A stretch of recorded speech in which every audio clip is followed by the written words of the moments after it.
Hello everyone and welcome. So today we are going to see what are the different kinds of number systems.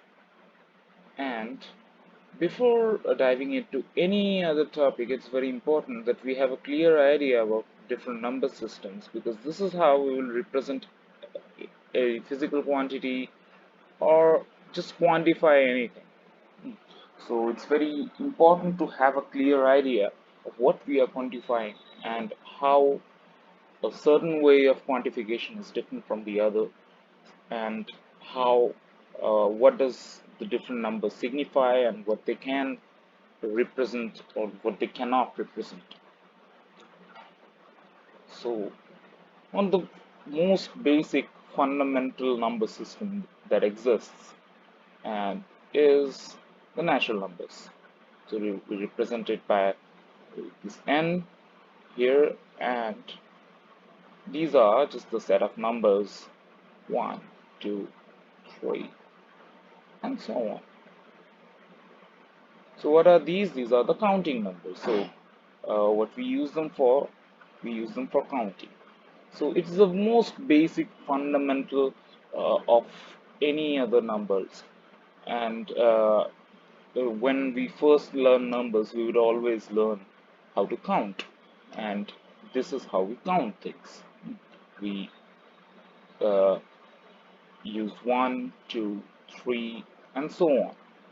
So for anything that can be counted, we what we do is try to associate it with these natural numbers. So these are called natural numbers because these come most naturally to us. Counting is the most natural thing that we can do with numbers. So, for example, anything like fruits or birds and trees, what we would do is we can start counting.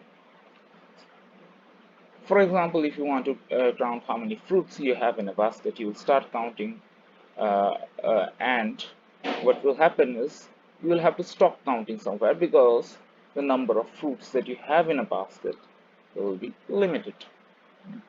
So you suppose you have some apples in a basket in the living room, and you start counting, and suppose you have 4 apples, so you will finish counting at 4. But all the things that you can count may not be limited to a certain numbers. For example, you may start counting stars at night, and you may start counting 1, 2, 3, 4, and after a certain time you realize there are far too many stars to stop counting. So these are objects like stars. These are called uh, these reach infinite values. They don't stop at a finite value. So these sets that can be associated with natural numbers can be of two types. Can be finite sets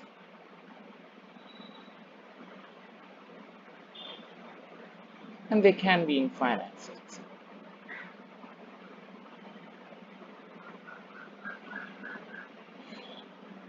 So, and both of these fall under countable sets because you can count them, you can associate them with the natural numbers.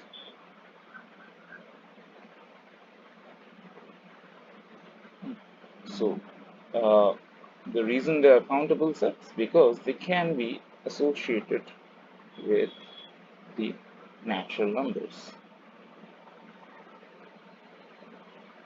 What do I mean by this?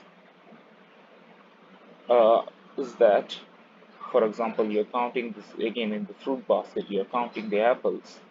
You can assign these apples the natural numbers 1, 2, 3, and 4. Now you stop here. That's why this is a finite. This is finite. In case of stars, you cannot stop at a certain point.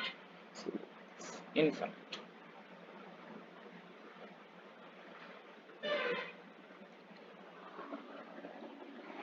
Now, this concept of infinite having an infinite number of elements. So this finite and infinite has to do with the number of elements we have got. So this division is based on this is based on the number of elements in a set.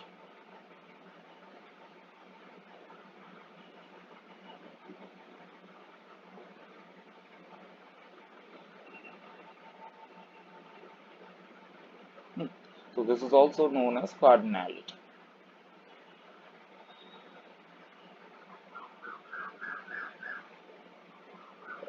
The number of elements in a set is also known as cardinality. So this is based on the cardinality of a set. Cardinality may be finite, limited to a number, for example, like 4 or 5. You can stop your count, or it can be infinite, where you can just and go on counting, and you would not know a place where to stop. So another example of this infinite countable set is a whole number set. So whole numbers is just this natural numbers added with zero. So it starts, the set starts, suppose we have this set 0, 1, 2, 3, and it goes on in this way. What you can do is you can associate your natural numbers with this set. You remember your natural number set starts with 1, so you can associate this 0 here with 1, and you can start this count, and you can see for every whole number there will be a natural number you can associate with. So this is also an example of a countable set. This is also an example of a countable set, and this is also an infinite set, because you don't know where to stop. So this is whole numbers.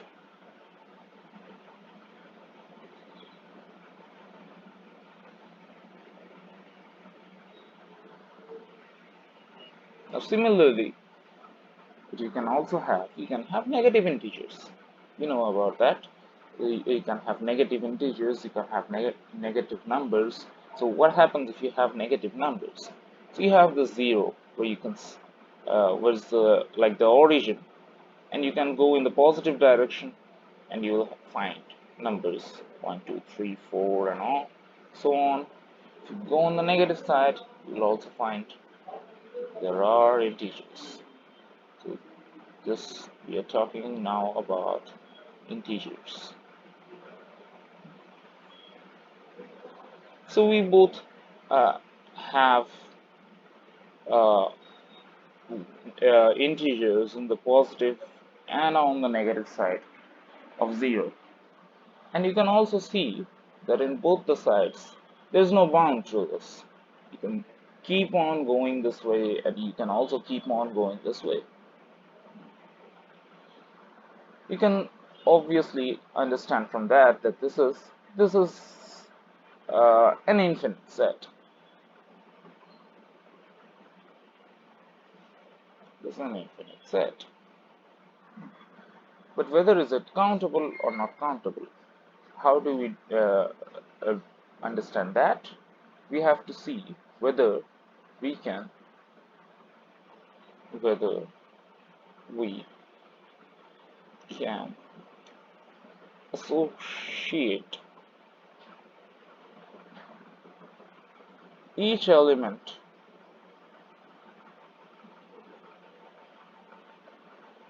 in the integer set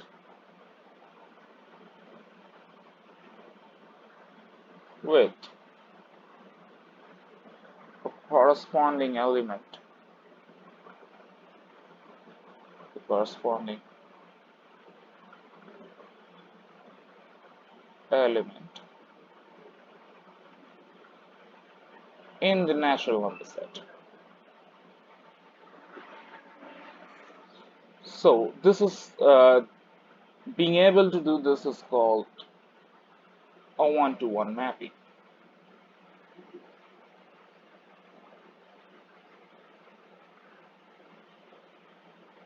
You can see this is a very intuitive name because what you are doing is you're taking one number from this integer set and you are imposing it on the natural number set or the other way around, and you can see that for each means you will always have a natural number for each of the element.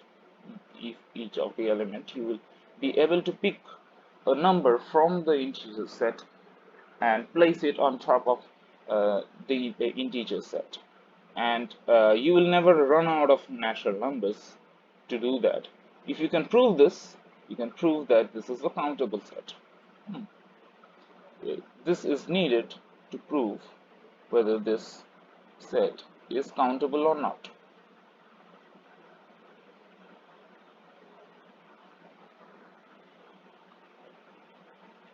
Now, how is it different from this whole number set? In this example, you have to first find out where to start counting this set. If you cannot pick a position to start counting, you will always see that you are not able to figure out whether you will run out of natural numbers or not. For example, let's see how that works. So if I write down the integers, like this 0, this 1, 2, 3, and so on in this side, and also -1, -2, -3, and so on this side. Now, if I write down the natural number set here, let me write down the natural number set here. This starts from 1, 2, 3, and so on. So what I will do is I will pick these natural numbers. I will start from 1, and I will put it on top of uh, one of the integer, and then I will pick 2 and put it on top of another integer, and I will see whether uh, if I put all the natural numbers, if I can come to a logical conclusion that if I put all the natural numbers on top of these integers, all integers will be covered. There will be no integer left. That's what I am trying to achieve. Now if I put like 1 on top of this, 2 here, 3 here, and so on, if I continue putting, you'll see that I know I will cover all of the elements this side, but all the integers are left. The 0 is left.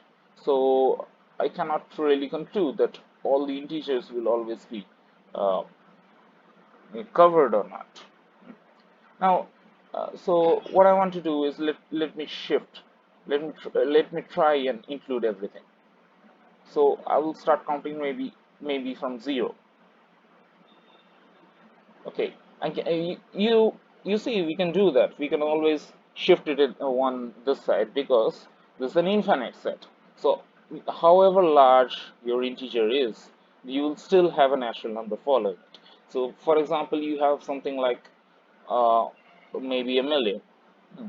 You have you have a million here, but you will still have a million and one, yeah, on the natural number side. So you will still have, let me write it in white. Yeah, you still have a million and one corresponding to that. So I can always shift it. If I shift another, I'll start from -1, and you notice this will be million and two. But you will never run out of natural numbers because there are infinitely many of them.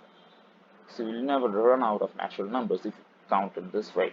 But what is happening is that you are completely missing out on the negative integers, and you are not assigning these negative integers any natural number. So there is no one-to-one mapping in this case. There is no one-to-one mapping, and you cannot conclude whether this set is countable or not because you cannot count all apparently all the negative integers. But there is a way to address this. It's a very simple way to address this. Is just we will not write the integers like this. If we just simply rearrange all these integers and write it like this: 0, 1, then -1, 2, then -2, 3, -3, 4 and minus 4 and so on. You get the pattern here. You get the pattern. And you can see obviously every integer has been represented. So the number of elements here is equal to the number of elements here. They are basically the same set, just rearranged. It's written in a different way. And now you see our task becomes easy because now we know where to start counting from. We were previously not able to pinpoint a particular place where we can start counting. Now we can do that. So let's start counting from here. 1, 2, 3, 4, 5, so on. So what does this enable us to do? It enables us to conclude that the set is the integer set. So we'll represent it by z here with a z with a double line, z or z wherever you from. So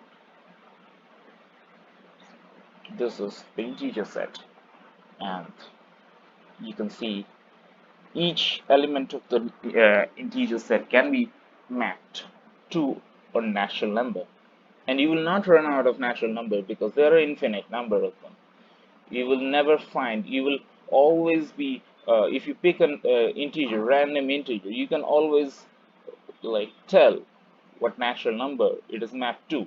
So each and every integer is actually mapped to a natural number, and that guarantees that this is a countably infinite set.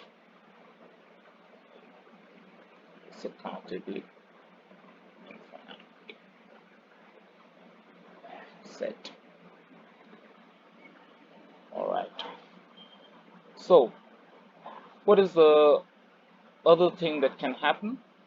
We can have uncountable sets. We can have uncountable sets. So what are they? Basically, what you cannot map. You can prove that it can never be mapped to these natural numbers, this 1 to 1, and those will be uncountable sets. So we will explore what are the uncountable sets and other number systems in the next video. Thank you.